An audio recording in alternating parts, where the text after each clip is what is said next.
Yan, so yan mga master, nandito tayo sa bilihan ng souvenir sa Tagaytay City. Kano yung bonnet? So yan yung bonnet na nabili natin as low as for 100 pesos each. 100 pesos each, pero hindi na yung kasali.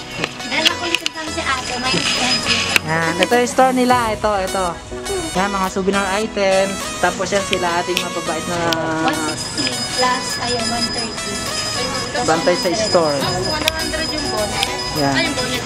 So ito mga master yung kanilang Tapos 130. kanilang mga ano, yung sombrero, tapos meron silang parang may mga bonnet, parang pangwaway, tapos ito parang pang fashionista, tapos meron silang magnetic. Yes po. So ayan, meron silang mga magnetic na mga souvenir items din. Tapos ayun. So ayan, subscribe kayo ate Ann. Yan sila ma'am. Yung mga bantay sa store, mababait yan. Nagbibigyan ng discount. Kaya sugod na dito sa Tagaytay! I love Tagay. Ano yung store niya te? Anong pangalan?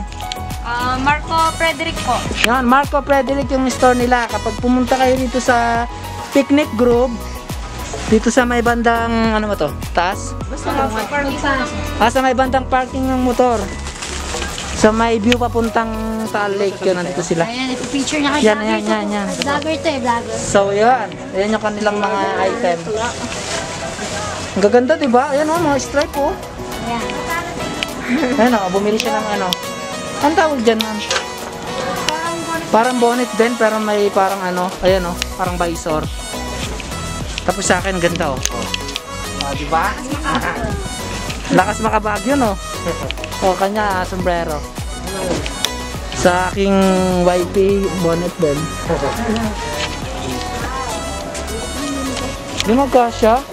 Lo? Yung baunan mo.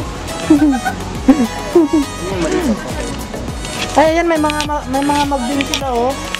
Dami, oh. Tapos meron din pang masahe, oh. T-shirt, tapos mga sling bag. So, yan, oh. Punta lang din, eh. Sa, ano, Picnic Grove.